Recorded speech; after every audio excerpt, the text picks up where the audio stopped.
추석은 잘 지내셨습니까? 코로나인데 잘 지내셨어요? 그래요. 좀 방법적인 문제들이 많이 바뀌었지만 그래도 가족끼리 좋은 시간 보내셨으셨는가 합니다.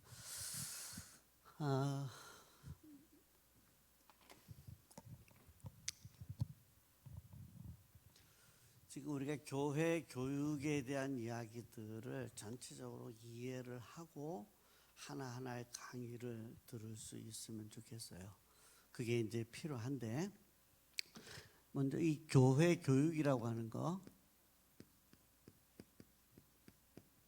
교회 교육이라고 할 때에 특히 오늘날의 교회 교육, 교회에서 뭘 가르칠 것이냐, 아니면 애들에게 왜 가르치느냐라고 했을 때에 특별히 아이들에게 세 가지에 대한 부분들을 정확하게 가르쳐 줘야 된다는 거죠. 첫 번째는 뭐냐면 내가 누구인가, 내가 누구인가라고 하는 부분이 정체성의 문제죠, 그죠?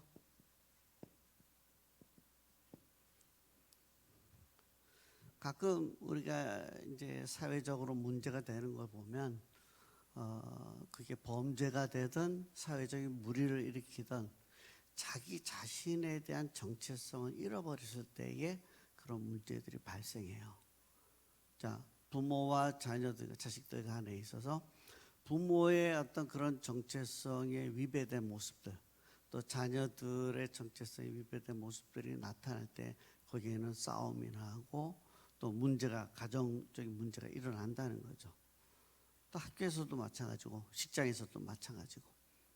자, 특별히 우리가 교회 교육을 할 때에 내가 누구인가라고 하는 이 부분에 있어서 나는 하나님의 자녀입니다, 나는 하나님의 백성입니다라고 하는 이 정체성을 갖도록 해주는 일이 교회 교육에 있어서는 제일 첫 번째예요. 너무너무 중요한 부분이죠.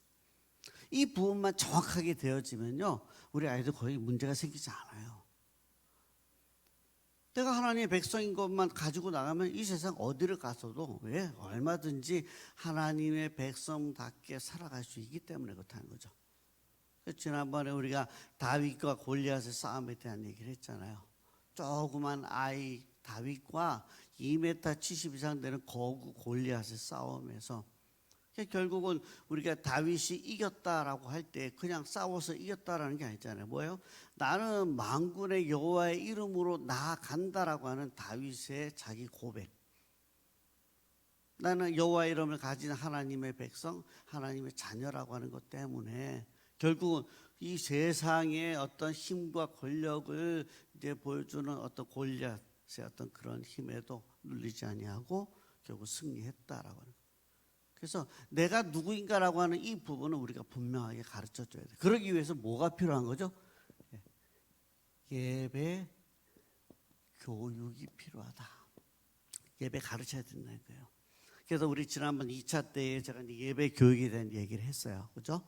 가장 중요한 건 바로 그 부분이죠.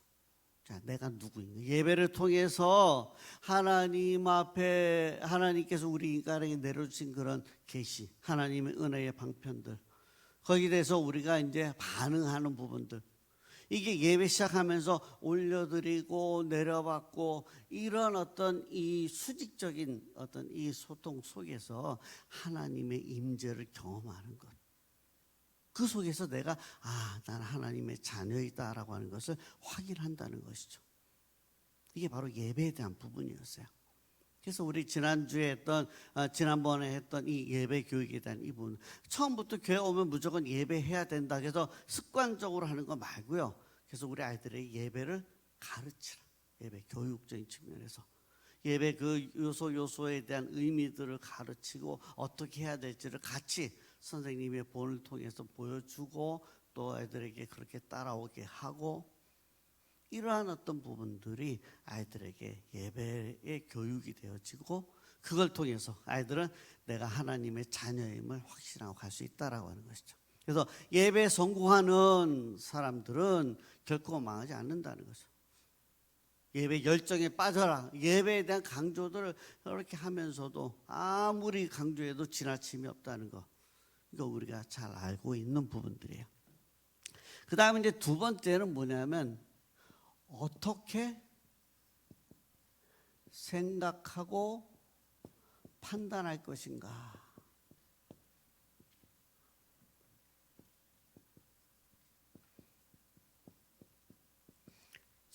이게 뭐냐면 이 세상을 살아가면서 우리가 많은 것을 본다는 것이죠. 보고 그것에 대해서 내가 뭔가 생각하고 거기에 대해서 판단을 하고 이런 거구나. 그 사물과 그 일에 대한 어떤 가치들을 바로 판단할 수 있는, 생각하고 판단할 수 있는 이런 사람. 이런 사람이 되면 이 세상은 아마 그렇게 정말 혼란스럽지도 않고 악이 그렇게 이제 아마 횡행하지도 않을 거예요. 거짓 다음에 어떤 그런 뭐 방탕함 또 이런 어떤 부분들에 대해서 내가 보고 판단이 되는데 이건 잘못된 거야. 이거는 이런 게 맞아라고 스스로가 판단할 수 있다면 그게 최고라는 거죠. 특별히 이것은 뭐냐면 내가 이 성경적인 세계관을 가질 수 있을 때, 가치관이 미안합니다. 세계가 아니라 가치관.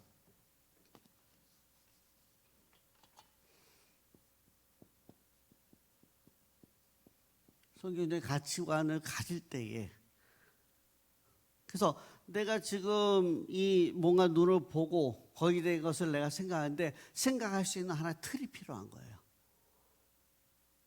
그래서 그 틀이 하나님의 말씀 속에서 프리즘처럼 그것을 보고 생각하고 판단할 때에 정말 이 사람은 하나님의 백성의 모습으로 살아갈 수 있다는 것이죠. 그래서 우리 아이들에게 성경을 가르치는 거예요. 바로 이 부분이 뭐냐면 성경 교육이에요. 그래서 오늘 우리가 해야 될 이 부분들이 바로 어떻게 생각하고 어떻게 판단할 것인가를 가르치는 성경 교육에 대한 부분을 오늘 우리가 이제 가르치고 얘기할 거고요. 그 다음 이제 세 번째는 어떻게 살아갈 것인가.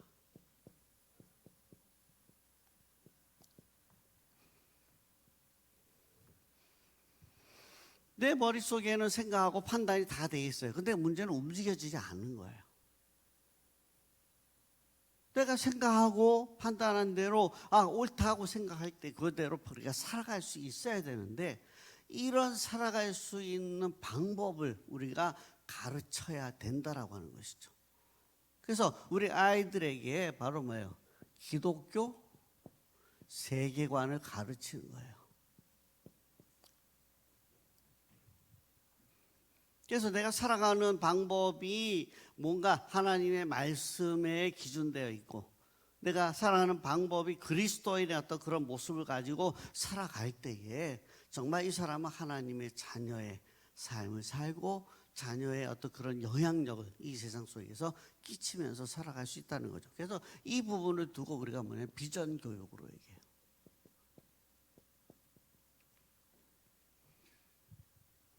그래서 오늘 우리가 두 가지를 강의를 할 터인데 첫 번째가 바로 이런 어떻게 이 성경 교육에 대한 이 부분, 두 번째는 바로 비전 교육에 대한 이 부분들이죠.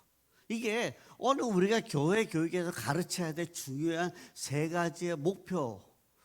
지난번에 했던 교회 교육과 함께 우리가 이 전체적으로 이걸 제대로 가르치면 우리 아이들은 믿음으로 살아갈 수 있는 거고요. 믿음으로 성공할 수 있다는 것이죠.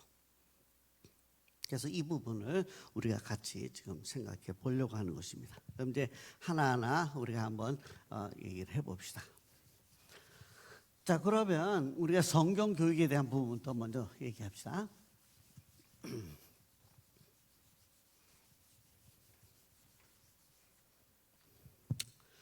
자, 왜 우리가 성경 교육을 해야 될 것인가에 대한 이 부분들을 우리 앞에 이제 강의 통해서 얘기를 했지만은 우리가 이제 첫날 이 교회 교육에 대한 얘기를 하면서 결국은 우리가 해야 될 어떤 부분들이 뭐예요? 신앙 성장이라는 거죠. 자, 신앙 성장을 일으키기 위해서 교회 교육을 통해 교회 교육이라고 하는 방법을 통해서 이 아이들이 믿음이 성장해야 된다는 거죠. 아이들뿐만 아니라 우리도 마찬가지예요.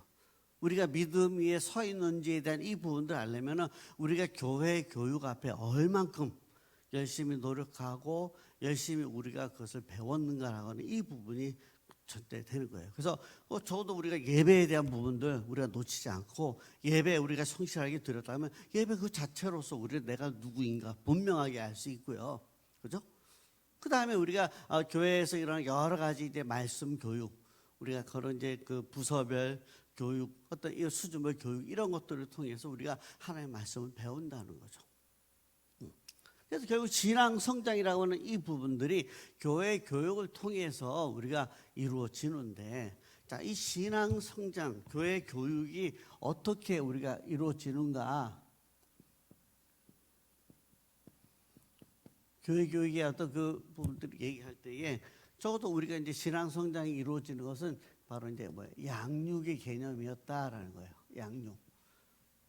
엄마가 아이들을 가르치는 거죠. 키우는 거죠. 자, 두 가지에 대한 얘기죠. 일단은 잘 먹이고, 잘 돌보고, 잘 먹이고 돌보고 하는 이 두 가지가 결국은 이 양육에 있어서 핵심적인 일인데, 우리 지난 2차 때 했던 이 반목회라고 하는 부분이 바로 이 돌봄에 대한 부분이죠. 다시 얘기하면 내가 교회 열심히 나와서 애가 이제 막 신앙을 성장하고 막 이제 교회 이대로만 나오면 정말 정말 믿음으로 잘 자랄 수 있어라고 했는데 집에 무슨 일이 생긴 거예요. 자, 학교 생활에서 뭔 일이 생긴 거예요. 개인적으로 친구 관계에서 무슨 일이 생긴 거예요. 어떻게 해결해줘요? 이 문제 때문에 만약에 교회를 안 나오게 되게 하면 신앙이 중지가 되는 거죠. 그래서 이 아이들에 대해서 뭔가 이제 돌봄이라고 목회적인 케어가 이루어져야 되는데, 이 케어에 대한 이 부분들이 바로 돌봄이라고 하는 측면이라는 거죠. 만나서 상담하고, 만나서 이 아이들과 얘기하고, 또 이 아이들에 대해서 또 우리가 필요한 것들을 채워주고 하는 이런 것들이 이제 이 돌봄에 대한 부분인데, 이게 우리가 지난 2차 때 했던 부분들이죠. 자, 근데 오늘 우리가 해야 될 부분은 바로 이제 이 먹이고, 이 하나님의 말씀을 먹이는 이 부분이죠. 그래서 어떻게 잘 먹여야 되는데, 우리가 먹이는 부분에 있어서 지난번에 우리가 이제 세 가지의 부분 얘기했어요. 첫째는 뭐예요? 첫째는 어떻게 돼요? 스토리텔링. 잘 아이들에게 전달하는 거죠. 하나 이 스토리텔링을 우리가 다르게 이제 오늘 또 이게 반복되는 부분이 있으니까 헷갈리지 않게 우리가 이제 전달에 대한 부분을 합시다. 하나님 말씀을 아이들에게 최대한 전달하는 거. 이게 바로 주일날 교회 안에서 이루어지는 부분들이라고 할 때에 우리가 아이들에게 정말 잘 전달되어져야 이 아이들이 그 말씀에 대해서 이해하고 받아들이고 그 말씀대로 살아갈 수 있다는 거고. 그 다음에 두 번째가 뭐였어요? 이것을 갖다가 어떻게 우리가 할 건지 점검, 체킹. 그래서 이 말씀을 제대로 받았는지, 또 이 말씀을 제가 뭐 애들하고 장난치면 못 받았는지, 어쨌든 이 아이가 그 말씀을 통해서 성장한다라고 할 때는 잘 먹어야 되는데 그 먹었는지를 확인하는 부분이에요. 어쩌면 이제는 주일날이 아닌 평일날 아이들과의 관계나 또 SNS나 여러 가지 소통의 방법을 통해서 이제 우리가 이 아이 점검할 수 있고, 그 다음에 이제 세 번째가 이제 뭐예요? 이 아이가 그 적용에 대한 그 말씀을 받고 그것을 내 삶으로 어떻게 살아가는지에 대한 이 부분들을 우리가 이제 살펴주는 거죠. 그래서 이게 주일날 이루어지는 것이라면 우리가 주중에 바로 이런 과정을 통해서 아이들에게 하나님의 말씀이 제대로 가르쳐질 수 있도록 해줘야 된다는 거죠. 자, 근데 여기서 이제 오늘 우리가 어떻게 가르칠 것인가에 대한 이 부분들을 얘기할 때는 어떤 부분이냐면 특히 전달에 대한 이 부분들이에요. 주일날 우리가 아이들에게 가르치는 이 부분들을 어떻게 더 효과적으로 해서 이 아이들이 정말 하나님의 말씀을 잘 배울 수 있을까? 이 부분을 이제 얘기하는 거예요. 자, 그래서 이 전달에 대한 어떤 이 부분들을 우리가 이제 오늘 얘기하는데, 그게 소위 말하는 아이들에게 가르치기 위한 하나님의 가르침의 논리예요. 하나님 우리에게 이 성경을 인간들이 이해할 수 있도록 문자로 해서 우리에게 주신 것을 우리가 성경, 하나님 특별 계시다라고 얘기해요. 왜 특별 계시 주셨어요? 우리가 이 자연 속에서 부는 바람 속에서 여러 가지 풍경 속에서 하나님을 느낄 수 있으면 정말 제일 좋죠. 그러나 그것보다는 이제 그거 가지고 사람들이 죄라고 하는 것 때문에 하나님을 전혀 볼 수 없으니까 로마서 1장에 있는 것처럼 죄 때문에 이제 그것을 하나님은 도무지 알 수 없는 거예요. 그래서 하나님은 당신을 우리에게 보이시는데, 나타내 보시고 계시해 주시는데, 그 계시의 부분에서 특별히 인간이 이해할 수 있고 좀 더 분명하게 이것을 이런 것이다, 하나님 이런 분이다라는 걸 알 수 있도록 이렇게 주신 것이 바로 특별 계시인 성경이라고 하는 거예요. 그렇기 때문에 성경을 우리가 가르친다라고 할 때는 성경을 가르치는 논리적인 부분들이 필요하다는 거예요. 오늘 그래서 우리가 그 논리를 배워보자는 것이죠. 물론 이야기를 잘 하면 돼요. 왜? 물론 그래요. 어떻게 해야 얘기를 잘 할 것인가, 효과적인 어떤 그런 면에 있어서 좀 더 구체적으로 그 논리를 가지고 아이들에게 가르칠 수 있어야 된다는 거예요. 자, 그래서 이 아이들에게 이 주일날 전달하는 이 부분들을 우리가 이제 여기서 구체적으로 논리적으로 얘기할 때 첫 번째로 우리가 해야 될 부분이 바로 이제 그 본문에 대한 서론에 대한 부분들이에요. 서론을 어떻게 가르칠 것인가. 서론. 여기 오늘 나눠드린 이 책 교재는 지금 굉장히 많은 것들로 되어 있어서 이거 그대로 읽으십시오. 읽으시면 여러분 나름대로 도움이 좀 많이 될 거예요.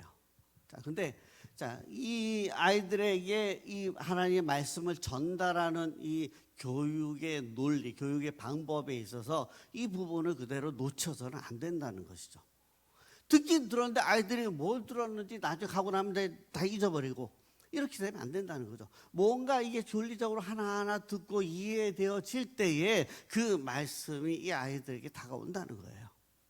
물론 그 속에 성령께서 역사하셔서 성령께서 그 마음을 후벼 파고 움직이는 어떤 그런 능력들이 더해졌을 때에 변화가 일어나고 그 믿음이 더해지는 것이죠. 그러나 그 성령의 역사하시기 바로 전에 조사들이 해야 될 중요한 일은 뭐냐면 이 아이들에게 이해할 수 있도록 충분히 전달하는, 가르치는 일들이에요.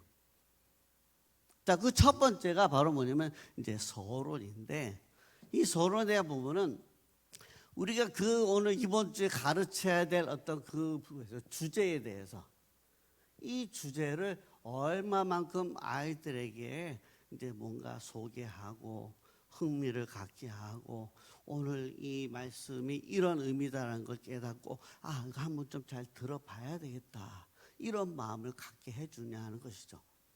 그래서 이 아이들이 이 주제에 대한 마음들을 이제 이끌어내는 거죠.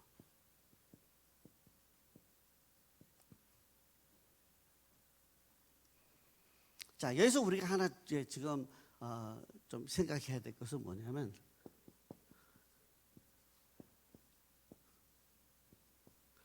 아이스 브레이크하고 우리가 분명하게 구별해야 돼요. 지금 어느 교재를 제가 이제 쭉 연구를 하잖아요. 연구를 쭉 했는데 교재를 보면 그 교재 중에 이 서론 부분에 지금 적어도 한 3분의 1, 4분의 1이 아이스 브레이크로 되어 있어요. 이 아이스 브레이크는 뭡니까? 지금 성경 공부하려고 모였는데 아이들이 이제 서로 참 오랜만에 모였으니까 이제 어색하다는 얘기죠. 그래서 우리가 이제 이 얼음 깨기를 하는 거예요. 그래서 이제 서로 게임하고 또 서로 이런저런 어떤 놀이를 하면서 이제 서로 마음을 다 여는 이 과정이죠. 이게 아이스 브레이크예요. 필요합니다. 그러나 이 아이스 브레이크와 서론하고는요 다른 부분이에요. 그래서 많은 교재들 중에서 아이스 브레이크가 한 3분의 1 정도 되고 나머지 3분의 2는 서론을 끄집어내기 좋은 거라서 서론으로 그런 형태로 이렇게 되어져 있는 거 많이 봐요. 그래서 우리가 아이들에게 먼저 성경을 가르칠 때에 오늘 본문에서 아이들에게 가르치고자 하는 그 주제가 뭔지에 대한 것들을 우리가 먼저 끌어내는 일들이 중요하다는 것이죠. 그래서 뭐 예화를 들어서 시작하기도 하고 그 주제에 대한 이제 단어적인 설명을 통해서 그렇게 하기도 하고 또 역사적인 사건을 통해서 그렇게 하기도 하고 아이들이 그 주제를 뭔가 이제 좀 이해하고 그 주제에 대해서 그렇네. 뭔가 이거 한번 들어봐야 되겠다. 그죠? 이런 어떤 생각들을 갖도록 해주는 게 바로 이 서론에 대한 부분이에요. 굉장히 중요합니다. 어쩌면은 시작이 반이다라는 말이 있듯이 이 서론을 잘 아이들에게 얘기했을 때 아이들이 지금 오늘 이 공과 공부의 어떤 성패가 바로 여기에 달려있다고 해도 과언이 아니에요. 자, 요거를 유치부 아이들에게 뭐 그렇게 한다, 또는 초등학교 뭐 어린 그 저학년 아이들에게 한다 너무 어렵다. 아니요. 애들 수준에 맞춰서 생각할 수 있다는 거죠. 자, 사랑이라고 하는 주제예요. 자, 사랑이라는 주제는 막 거창하게 그냥 막 사랑은 뭐 그러면서 막 그렇게 정의가 뭐 어쩌고 저쩌고 그렇게 안 해도 돼요. 우리 아이들에게 야, 지금 우리가 이 사랑에 대해서 한번 얘기를 해볼까? 자, 사랑이 필요 없는 사람 있어? 엄마의 사랑이 필요 없고 선생님의 사랑이 필요 없고 친구의 사랑이 필요 없고 자, 이 사랑이 필요 없는 사람 있어? 만약에 사랑이 없으면 어떻게 될까? 자, 이게 뭐 중학교, 고등학교 대상으로 물론 그렇게 얘기할 수 있지만은 우리 어린 아이들에게 사랑이라고 하는 부분들 이거 얼마든지 아이들에게 그 관심을 끌어낼 수 있다라는 거죠. 자, 그래서 지금 이 서론에 대한 어떤 이 부분에 있어서 그 주제를 아이들에게 뭔가 생각하게 하고 그 주제가 뭔지에 대해서 딱 그럼 이거 내가 이거 어떻게 할까? 뭔가 아이들이 관심을 가지고 뭔가 뒤에 부분들을 이 본문을 한번 들어보려고 하는 그런 일들이 필요하다는 거죠. 그래서 이 서론에 대한 이 부분들은 아무리 강조해도 지나침이 없고요. 그 다음에 여기서 실패해버리면 그 다음에는 뒷부분은 갈수록 어려워져요. 한 말 또 하고 한 말 또 하고 이거 해도 어렵기도 하고 쉽기도 하고 뭐 얘기했는데 그게 무슨 얘기예요? 이래버리면 이제 끝이라는 거죠. 자, 그래서 우리가 서론을 그렇게 하고 난 다음에 이제 소위 말하는 이제 본말이죠. 본말. 본론. 자, 이거를 우리가 이제 보통 얘기하는 스토리텔링이라고 하는 부분. 제가 이 단어 때 이것 때문에 제가 앞에서 여기 전달이라고 하는 말을 스토리텔링으로 안 한 거예요. 의미는 우리가 그런 부분이에요. 자, 이 전달, 스토리텔링에 대한 부분. 자, 이 스토리텔링 결국 우리가 본문에 대한 성경 본문에 대한 스토리텔링이에요.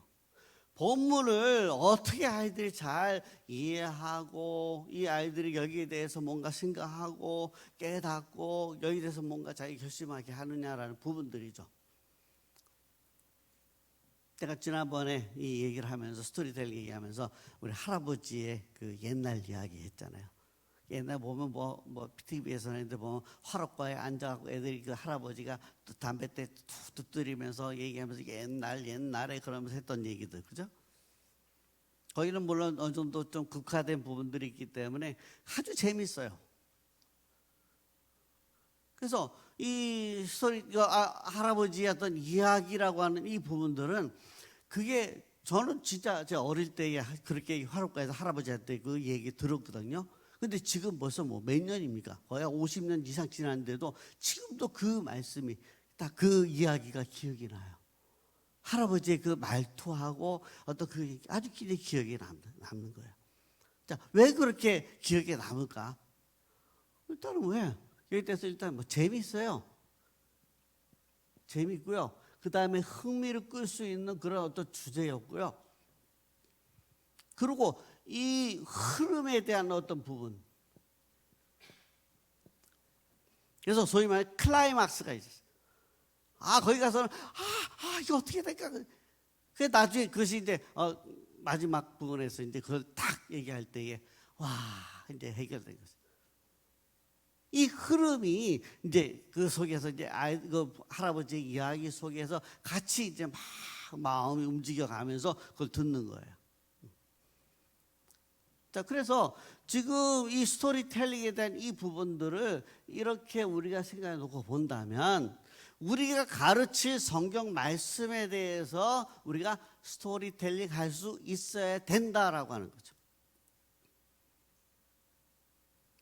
먼저 우리가 이해가 필요하죠. 그 본문에 대해서, 이 주제에 대해서 어떻게 이해하고 또 우리 나름대로 그것에 충분히 관찰하고 또 그것이 무슨 얘기인지에 대한 것들을 내 속에서 먼저 확실하게 아는 과정이 필요한 거죠. 그리고 난 다음에 아이들에게 전달이 돼야 돼요. 그렇죠? 이게 소위 말하는 공과 준비라고 얘기할 때에 어떻게 보면 뭐 좀 딱딱한 느낌이 들잖아요. 근데 이거를 내가 스토리텔링의 측면에서 내가 이 본문을 이해하고 충분히 이해하고 여기 대해서 내가 이제 내가 속에서 이걸 내 소화시키고 이걸 갖다 애들한테 전달할 때 어떻게 해야 되냐라는 이 과정이 결국 공과 준비예요. 그래서 딱딱하게 뭐 아이도 문자로 되어진 어떤 공과책에서 뭐 이렇게 하는 그 부분도 있지만 결국 그걸 우리가 다시 얘기하자면 결국 이 부분이거든요. 내가 스토리가 하기 위한 준비 과정이죠. 자, 근데 이거를 하면서 제일 어려운 부분들이 뭐냐면 전 목사지만 때도로 성경을 읽으면서 막힐 때가 많이 있어요. 그럼 어떻게 해요? 네, 주석이나 또 다른 거 보면서 이제 그것을 내가 이제 이해하기 위해서 충분히 그렇게 들어가죠. 그래서 그것을 살피고 난 다음에 이게 이런 거구나. 여기 이 뭐에 대해서 다른 책들을 쭉 읽어보면서 이게 이런 거구나. 그래서 이해하고 난 다음에 이제 그 본문에 들어가요. 역시 여러분들도 마찬가지 그런 게 필요해요. 근데 때때로는 뭐냐면 그렇게 준비하다 보면 내가 전달할 때 준비한 걸 그대로 읽어내는 이런 어떤 그 일들을 우리가 보게 된다는 거죠. 아니요, 내가 충분히 이해하고 아이들에게 전달할 수 있는 스토리로 말할 수 있어야 된다는 거죠. 그만큼 이제 여러분들이 본문에 대한 이해가 중요하다는 것이고요. 그래서 이 스토리텔링에서 중요한 거는 일단 본문에 대한 이해예요. 그 다음에 제가 두 번째로 중요를 말하고 싶은 것이 바로 뭐냐면 묵상이에요.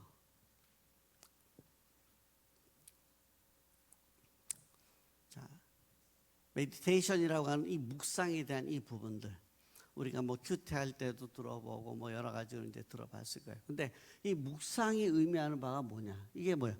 되씹다. 이것저것 생각해서 반복해서 생각하면서 되씹고 하면서 그 의미들을 파악하는 거예요.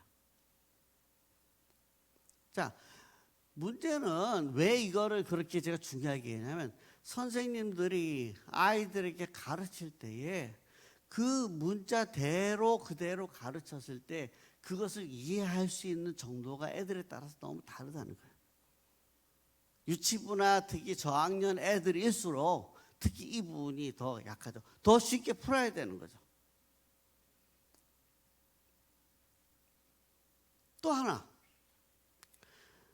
이거는 우리는 교회 오래 다닌 사람들은 아주 은혜롭게 들리는 말씀인데 우리가 하는 얘기고 그 얘기가 났을 때 아멘 하지만 문제는 실제적으로 그것이 내 삶 속에서 어떻게 이해되어야 될지 이 부분들을 모르는 경우들이 있다는 것이죠. 그래서 오늘 강의 안에도 두 가지 예를 얘기했어요. 자, 첫째, 하나님과 동행하자. 자, 우리는 에녹이 그렇게 이제 하나님과 동행하면서 죽음을 보지 않고 우리가 하늘에 올라갔다, 올림을 받았다라고 얘기를 해요. 그래서 우리도 에녹처럼 하나님과 동행합시다. 아멘, 아멘. 어떻게 동행하죠? 문제는 이거예요. 아이들에게 우리 하나님과 동행합시다. 우리 하나님과 동행해야 돼. 근데 어떻게 동행해요? 우리 스스로도 하나님과 동행합시다. 예, 실제적으로 하나님과 동행해야 되는 방법을 우리가 모를 때가 많다는 거죠. 의미가 우리 삶 속에 실제적으로 와 닿지 않을 때가 많이 있다라는 거예요. 그래서 이거를 우리가 자꾸 이제 되씹고 하면서 그래서 이거를 아이들에게 쉽게 풀어줘야 돼요. 예를 들어 봅시다. 우리 전사님이 저와 같이 저기 어디까지 갈까요? 여기 지금 양정이니까는 저기 서면까지 같이 간다고 합시다. 우리 동행합시다. 싫어요? 예, 동행해요. 자, 근데 어떻게 동행할까요? 우리 선사님 아직 젊고 막 근데 그래도 이제 뭐 차 타고 이렇게 빨빨 움직이는 거 참 좋아해요. 근데 저는 매일 하루에 5km씩 걷거든요. 걷는 게 좋아요. 걸어가는. 자, 전사님은 차 타고 가고 나는 걸어가고 동행이 됩니까 안 됩니까? 안 돼요. 그죠? 근데 이제 제가 걷자고 하니까 할 수 없이 이제 같이 걷게 됐어요. 제가 걷는데 직선적으로 쫙 그 빠른 길로 해가지고 쭉 가는 방법이 있고 또 하나는 좀 이리저리 둘러보면서 이렇게 갖고 가는 방법이 있어요. 선생님 어느 거 좋아해요? 직접 가는 거 좋아하죠? 예, 보통 그렇게 하잖아요. 어느 게 더 좋냐고 할 때는 예, 그거 택하잖아요. 그죠? 저는 둘러보는 거 좋아해요. 가다가 뭐 있으면 떡볶이도 사 먹고 그래서 뭐 사 먹고 이거 저 좋아해요. 어떻게 동행할까요? 같이. 자, 이 얘기예요. 동행하는 데는요. 서로에 대한 어떤 그런 입장, 서로의 어떤 목뜻, 이 서로의 생각들을 서로 말하면서 이걸 조율해 가야 돼요. 그리고 어느 한 사람이 자기의 뜻을 포기해야 돼요. 그래야 거기까지 동행할 수 있다는 것이죠. 하나님과 동행한다는 의미는 어떤 거예요? 우리 하나님과 동행합시다. 아멘 하지만 실제적으로 동행하는 방법은 뭐예요? 내가 하나님의 말씀을 계속해서 듣는 것이고요. 하나님의 말씀을 들었을 때 내 어떤 고집이나 내 생각들을 포기하고 그 하나님의 말씀에 따라서 내가 가는 것이 이게 바로 동행이라는 거죠. 그러니까 이런 묵상을 통해서 설명했을 때와 하나님과 동행합시다는 그 말 그 자체를 놓고 봤을 때 아이들이나 우리 성도들이 받아들이는 어떤 부분들이 다르다는 거죠. 교회 오래 다녀서 어느 정도 뜻은 알고 있지만 의미는 뭔가 좀 대충 하지만 실제 이런 뜻이 있어서 내 삶에서 더 하나님의 말씀에 귀 기울이고 더 내 자신을 내려놓고 하는 이런 결단이 필요한 것이 바로 이게 하나님과 동행하는 부분이거든요. 그래서 아이들에게 이 말씀을 전달할 때에 중요한 건 내가 얼마큼 이해했느냐라는 것도 있지만 그러나 내 말로 이해된 것과 아이들의 말로서 이것을 풀어서 얘기하는 데서는 좀 더 그것을 한 번 더 되씹고 하는 그런 과정이 필요하다는 거예요.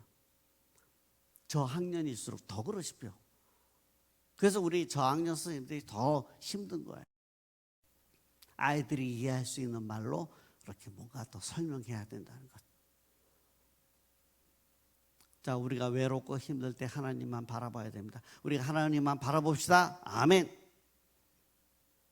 어떻게 바라봐요? 어디 계세요? 우리 하나님?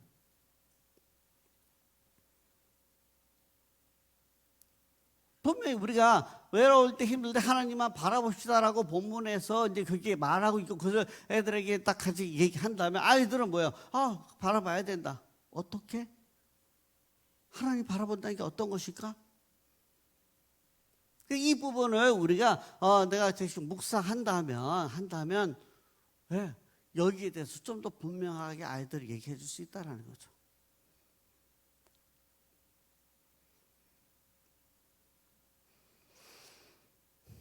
그러니까 첫째는 빨리 나고 둘째가 병원에 갔을 때 우리 집사람이 14시간을 진통하더라고요, 병원에서. 그래서 이 막 속에서 막 손에 안에서 소리 지르고 복도에서는 이거 어떻게 해야 되나. 제가 그때 내가 진짜 해줄 수 있는 게 뭘까? 한 가지밖에 없더라고요. 하나님 앞에 기도하는 거예요. 그날 아침에 제가 묵상했던 말씀이 하나님만 바라라는 거예요. 내가 할 수 있는 거 없어요. 내가 뭔가 해줄 수 있는 게 없고 내 능력이 너무너무 부족하고 또 내가 지금 아무것도 할 수 없을 때에 하나님의 능력을 의지하고 기도하고 하나님이 도와주시기를 내가 이제 바라고 강구하는 어떤 이 부분이 하나님 바라다라고 하는 그 부분이더라고요. 내 생각 다 포기했어요. 내가 뭔가 할 수 있다는 거 다 포기했다. 오직 하나님 빨리 애 나오던가 안 아프게 해주시던가 좀 해주십시오. 자, 그래서 이런 어떤 못말에 대한 이 부분들을 우리가 아이들에게 정확하게 스토리텔링 해줘야 아이들은 그걸 받아들일 수 있다는 거죠. 자, 그 대신 뭐예요? 주제의 부분들이 분명히 드러나야 돼요. 주제는 이건데 전혀 딴 말, 이건 우리가 이게 바로 논리적인 부분이거든요. 아이들에게 이 말씀을 논리적으로 가르친다라고 하는 얘기는 딴 거 아니에요. 그냥 주제와 거기에 맞춰서 이 성경 말씀이 아이들에게 설명되어지는 것, 전달되어지는 것, 이게 바로 이제 논리적인 어떤 부분들이죠. 그래서 지금 이 스토리텔링에 대한 이 부분들, 이 속에서 우리가 이제 재미와 흥미에 대한 부분, 이 흐름에 대한 부분, 클라이막스를 어떻게 가져가고 어떻게 이것을 결말을 짓고 이런 부분까지도 우리가 이제 정말 준비해야 된다는 거죠. 지금 국어 시간 하는 것 같습니까? 아니요. 이거는 문자로 주어진 특별 계시 말씀을 아이들에게 가르치는 방법이에요.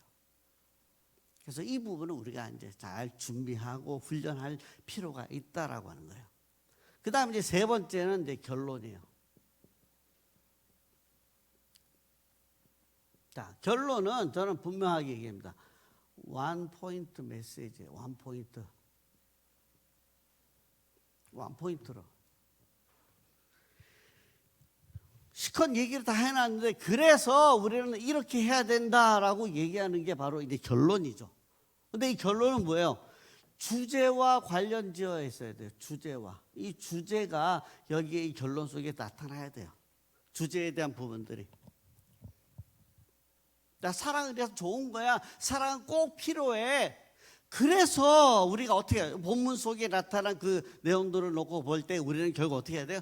내가 이 사랑의 몸소 실천할 수 있어야 된다. 내가 근데 누구를 분명하게 내가 사랑할 수 있는 사람이 돼야 된다. 이런 어떤 원 포인트로 거기에 대한 결론이 나와야 된다는 거죠.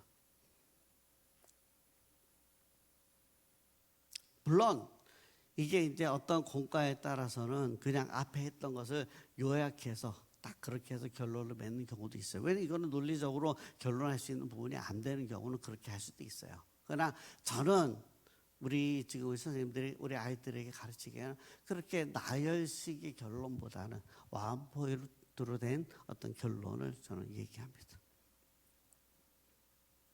이거 주제가 이랬는데 그래서 우리는 이렇게 해야 된다. 이렇게 하자. 아이들이 명확하게 그 성경을 배웠다면 그 말씀이 딱 와 닿아야 돼요. 아, 그렇구나. 사랑은 이런 거구나. 그래서 나도 사랑해야 되겠구나. 이렇게 나와야 된다라고 하는 거죠. 자, 그 다음에 이제 네 번째가 바로 뭐냐면 이제 적용에 대한 부분이에요. 이 적용을 다른 말로 얘기하면 저는 뭐예요? 순종이에요. 말씀에 대한 순종이죠. 결국 어떻게 믿음이 성장하느냐 했을 때 하나님의 말씀을 통해서 성장한다라고 할 때 통해서라고 하는 의미는 뭐냐면 그 말씀을 마음에 받고 그 말씀으로 결단하고 그 말씀으로 순종하며 살아간다라고 하는 의미예요. 그렇게 되어졌을 때 그 사람이 신앙이 있는 사람이고 믿음 있는 사람이고 우리 아이들이 믿음이 성장할 때 전에는 이렇게 살았지만 이제는 이렇게 살아야 된다라고 하는 산다라고 하는 것이 말씀을 통해서 그렇게 나타날 때에 이 아이는 믿음 있는 아이예요. 우리 이 개념이요 굉장히 오래 교회 다니면서 또 우리가 어느 정도 안 갔지만 지금 이렇게 정리하는 이 부분들이 지금 우리가 굉장히 중요한 시간이에요. 아이들에게 이걸 분명한 어떤 논리로 아이들에게 전달이 돼야 되고 이 아이들은 그거를 내가 이제 이렇게 살아냄으로써 믿음에 대한 표현들을 할 수 있다는 거죠. 잠시만 제가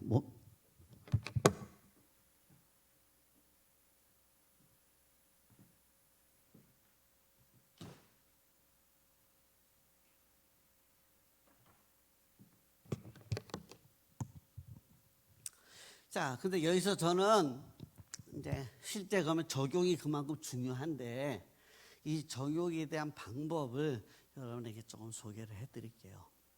이 적용은 저는 이제 4P로서 그렇게 애들에게 적용이 되면 좋겠어요. 첫째는 뭐냐면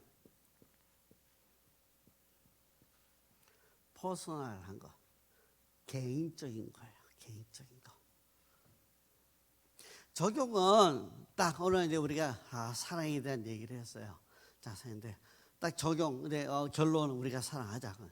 근데 적용에 가서 그러면 우리가 앞으로 계속 진하게 사랑합시다. 우리가 서로 미워하지 말고 사랑합시다.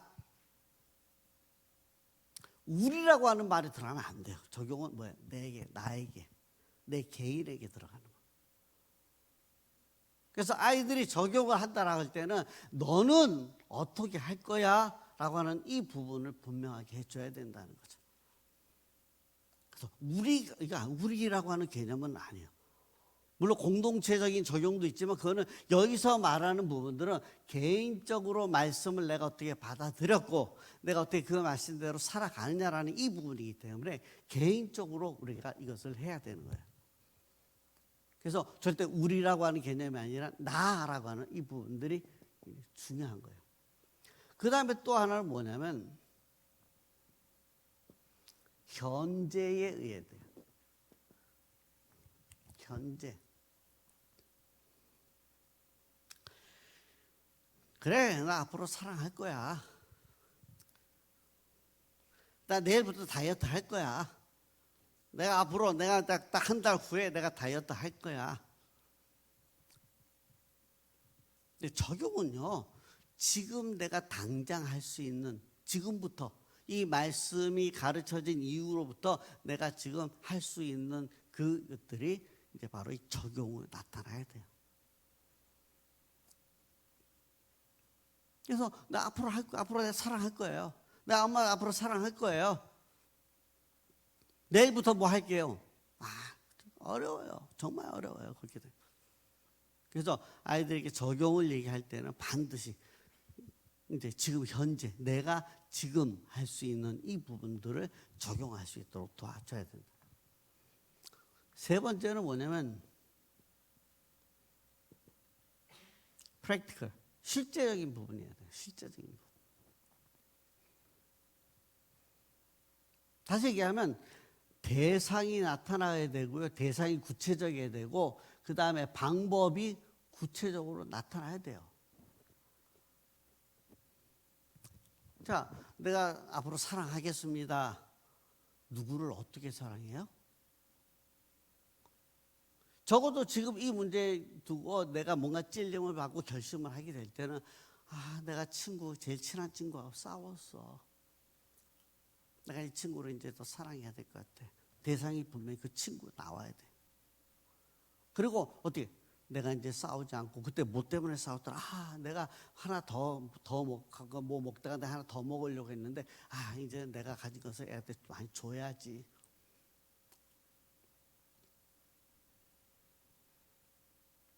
그래서 이 적용에 대한 부분이 아주 아이들에게 실제적으로 나타나야 이제 이 적용에 대한 부분이 실제 삶에서 드러나는 거예요. 다음에 네 번째가 뭐냐면 이제 파서블한 거, 가능한 거.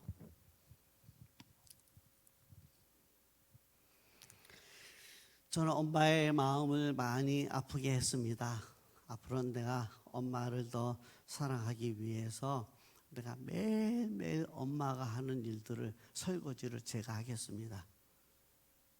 가능할까요? 매일매일 어렵죠. 지금 학교도 가야 되고 뭐 딴 것도 해야 되고 말로만 하는 그런 결심이야 뭐 100번 하죠. 근데 지금은 그게 아니잖아요. 왜요?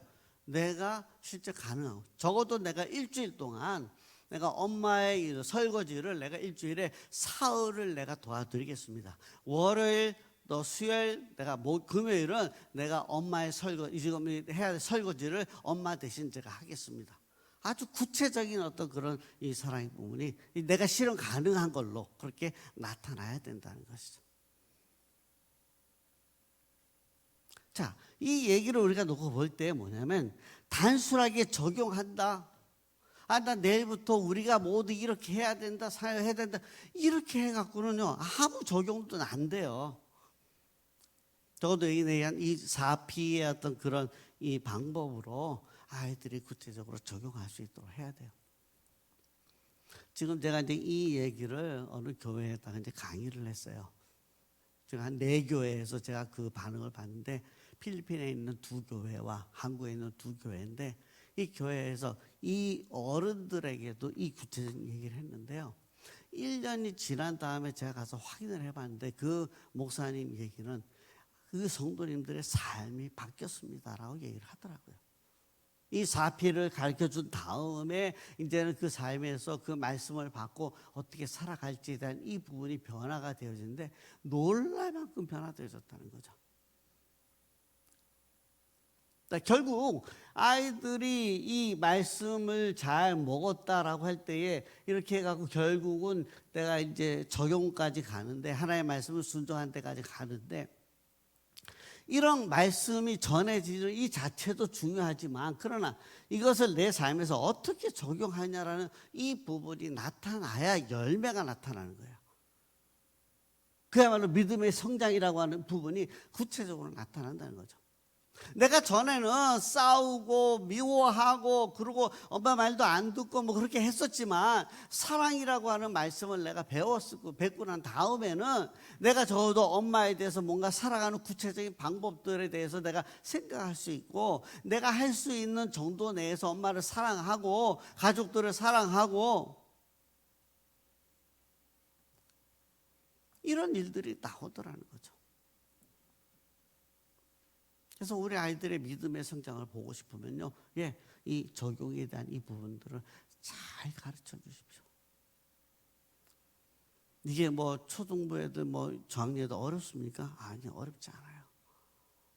아이들 수준에서 자기가 지금 할 수 있는 거, 내가 지금 어떤 대상에게 어떻게 그런 구체적인 그런 가능성을 두고 얘기를 할 수 있는 건 아이들 수준에서 적용하도록 해줄 수 있다는 거죠. 이거 하니까 보통 우리 선생님들이 훈련이 안 된 부분들이 많더라고요. 그래서 우리 교육자분들이 선생님들하고 이 적용에 대한 이 4P 훈련 많이 하십시오. 이거는요 평생 가는 문제예요. 평생. 주일날 내가 들은 하나님의 말씀을 설교 목사님 말씀을 들고 간 다음에 내 삶에 어떻게 적용할까? 이 4P대로 하십시오. 여러분 삶 변화됩니다. 돼요.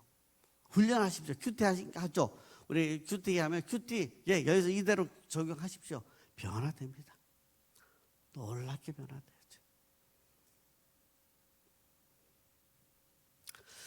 자, 그래서 지금 우리가 이 아이들에게 성경을 어떻게 가르칠 것인가에 대한 이 부분을 지금 이제 얘기를 하는데 이 가르치는 이 부분들이 그냥 단순히 아이들에게 잘 가르친다, 뭐 공과를 그대로 아이들에게 잘 전달한다 이런 어떤 부분도 필요하지만 그러나 좀 더 우리가 구체적으로 이런 어떤 논리, 가르침의 논리들을 정확하게 준비해서 아이들에게 가르치면서 이 아이들이 거기에 대해서 이제 이 말씀을 받고 또 말씀대로 변화되어지고 살아갈 수 있도록 해주는 것이 필요하다라는 거예요. 제가 이 교재 중에 보면은 이제 질문법이 있어요. 6페이지. 이 질문법에 대한 부분은 굉장히 중요한데요.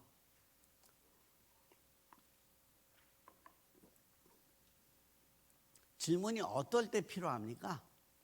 공과 공부하는데 이 질문 이게 지금 이제 이런 성경을 이렇게 하는데 이제 방법적인 부수적인 어떤 방법의 문제에 있어서 우리가 이제 이 질문법이 굉장히 유용한데 이 질문은요 정말 우리가 한번 애들에게 잘 던지잖아요. 그 아이의 평생을 좌우할 수 있어요. 제 친구 목사님 중에서 이제 고등학교 때에 그때 그 전도사님이 설교를 하면서 여러분은 20년 후에 어떤 모습으로 살고 있을지 생각해 보셨습니까? 질문하더래요. 그게요, 계속 머리에 뺑뺑뺑 돌더래요. 그러다가 이렇게 하면 안 되겠다. 그때부터 이제 이가 좀 더 구체적인 어떤 그런 결심을 하고 해서 지금 아주 훌륭한 목사님이 돼 있어요. 자, 지금 여러분에게 가진 아이들, 물론 정말 잘 전달되어진 그런 말로서 아이들에게 하는 게 분명하지만, 그러나 그 속에 아이들이 분명하게 생각할 수 있도록 질문을 어떻게 집어넣느냐, 어떻게 하느냐, 이게 아이들에게 임팩트 있게 뭔가 이 말씀을 가르치는 방법이라고 하는 거죠. 그래서 질문을 잘 만들어야 돼. 그래서 이제 제가 공과 교수법 이 강의를 할 때 되면 공과를 딱 바꾸라면 여러분들이 해야 될 게 여러 가지가 있는데 그 중에 하나가 뭐냐면 질문 만들기예요. 서론의 질문 만들기, 그다음에 본론 질문 만들기, 결론 순종, 그다음에 적용 질문 만들기. 이 질문을 잘 만들면 그만큼 이제 아이들에게 이것을 가르치는 데 있어서 거기에 대한 효과가 훨씬 더 크게 나타난다라고 하는 것이죠. 자, 공부하는 중에도 마찬가지예요. 애들이 조금 산만해요. 뭐 그러고 이제 특별히 장난 좀 심하게 치는 애가 있어요. 야, 철수야. 장난치는 애가 야, 철수야. 너는 이거 어떻게 생각해? 너는 이건 뭐라고 생각해? 그러니까 막 장난치다 자기 이름을 부르면서 이제 물어보니까 그때 이제 정신 차리고 여기 이제 집중하는 거예요. 질문은요, 때때로 그 산만해진 분위기를 잡는 데 있어서도 굉장히 효과적이에요. 그 다음에 지금 그 한 아이에게 질문을 했는데 그 아이가 거기에 대해서 대답을 할 때 어떤 효과가 있습니까? 첫째는 그 아이의 어떤 상황을 다른 친구들, 선생님과 다른 친구들이 다 알게 되어지고요. 그다음에 거기에 대한 또 질문에 대한 그 대답을 들을 때 이 아이의 어떤 신앙적인 부분들이 거기서 같이 보이게 되고요. 적어도 이 아이를 이해하는 데 있어서는 적어도 이 질문이 굉장히 중요하다라고 하는 거죠. 그래서 우리 선생님이 우리 아이들 잘 모르겠어 할 때에 어떤 부분에 있었는지, 그래서 부모님에 대한 것, 다음에 자기 꿈에 대한 것, 다음에 이 아이의 모르는 특히 알고 싶은 부분들을 아주 구체적으로 질문을 해보십시오. 이 아이들이 거기에 대해서 질문에 대해서 대답하면서 자기 스스로도 뭔가 한 번 더 리마인드 되어지고 또 이것을 자기 선생님과 다른 친구들에게 서로 공유하면서, 자, 우리 이 친구를 위해서 한번 기도할까요? 자, 여러분 옆에 있는 교사들 위해서 기도한다고 할 때 어떤 기도합니까? 그냥 뭐 건강하게 해주시고 주신 직분 잘 감당하게 해주시고 뭐 어쩌죠.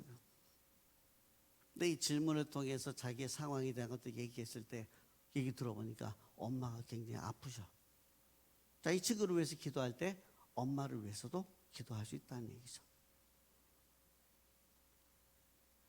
자, 그래서 이 질문에 대한 이 부분들을 어떻게 활용하냐에 따라서 여러분이 가르치는 이 아이들을 얼만큼 이해하고 얼만큼 알고 내가 더 그 아이에 대해서 뭔가 분명한 어떤 액션을 취할 수 있는가 하는 것이 나타날 수 있다는 거죠. 좀 소극적인 아이들이 있잖아요. 질문을 통해서 이 아이가 여기에 적극적으로 뭔가 같이 참여하게 해주는 것도 질문의 어떤 효과예요. 말 많이 혼자서 말 많이 안 했어요. 그것도 질문을 통해서 그 아이에게 일단 한번 딱 시키고 그래 됐어. 그 다음에 다른 아이들에게 기회를 줘서 이 아이가 말하게 하면서 이 아이는 너무 말 많이 하는 거 줄일 수도 있고요.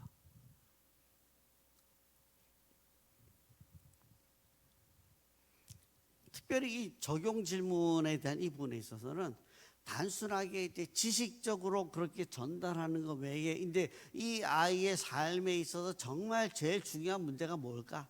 이 아이가 뭘 고민할까? 여기에 대해서 이렇게 생각하고 있었는데 이거에 대해서 어떻게 이 아이가 뭔가 자기가 살아갈 수 있도록 해줄까? 질문만큼 좋은 게 없더라는 거죠. 자, 그래서 여기 질문법에 대한 이 부분들, 질문의 효과에 대한 이것들 여러분이 한번 보면 이제 여러분들이 이걸 통해서 이 아이에 대한 것들, 아이에 대한 어떤 그런 이해나 또 아이들을 이제 가르치는 부분에 있어서 여러분은 많은 도움이 될 수 있다라고 하는 것이죠. 자, 그래서 뭐 여기 자세한 건 여러분들이 한번 좀 읽어보시고 8페이지에 맨 밑에 이제 세 문장을 같이 한번 좀 읽어봅시다. 자, 아무리 거의 시작.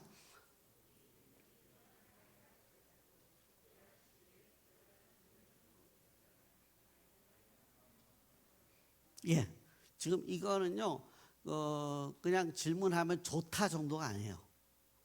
저 아이에 있어서는 그 질문, 그때 한 이 질문 통해서 이제는 이 아이가 성장하고 못하고를 좌우할 수 있다는 거예요. 그래서 여러분들이 거기에 대해서 이 아이들을 관찰하는 것과 그 시기에 맞춰서 질문하는 것, 이거는 다르지 않다. 자, 두 번째 같이 입시다. 시작.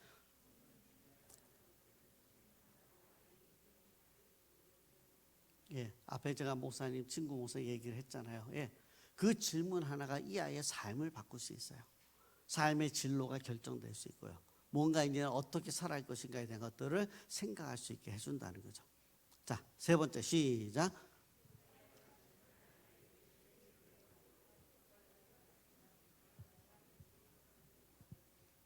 예, 그래서 가르치는 것을 잘 한다라고 하는 것도 중요하지만 질문을 잘 할 때에 이 아이의 변화가 나타난다는 것이죠. 그래서 내가 들은 것을 이제는 이 질문을 통해서 아이가 뭔가 생각하고 결정하고 적용할 수 있도록 그렇게 해준다면 이 질문은 아이를 변화시키는 그런 내용이, 변화시키는 방법이 될 수 있다라고 하는 거예요. 자, 그래서 여러분들이 지금 어떻게 성경을 가르칠 것인가 이 부분을 이제 배웠는데 아까 말씀드린 대로 요 강의안은 제가 일부러 많이 풀스크립 했으니까 여러분들이 읽어보시면 여러분에게 도움이 많이 될 거고요. 제가 했던 강의를 중심으로 해서 여러분들이 일단 이해를 하시면 될 것 같습니다. 자, 그러면 지금부터 우리 이제 그 각 부서별로 이제 서로 우리가 이제 토의를 좀 하면 좋을 것 같아요. 오늘 이 말씀을, 이 강의를 듣고 우리가 이제 토론하고 합시다. 그리고 토론하고 우리가 그러고 좀 쉬고 우리가 3시 50분에 우리가 시작하도록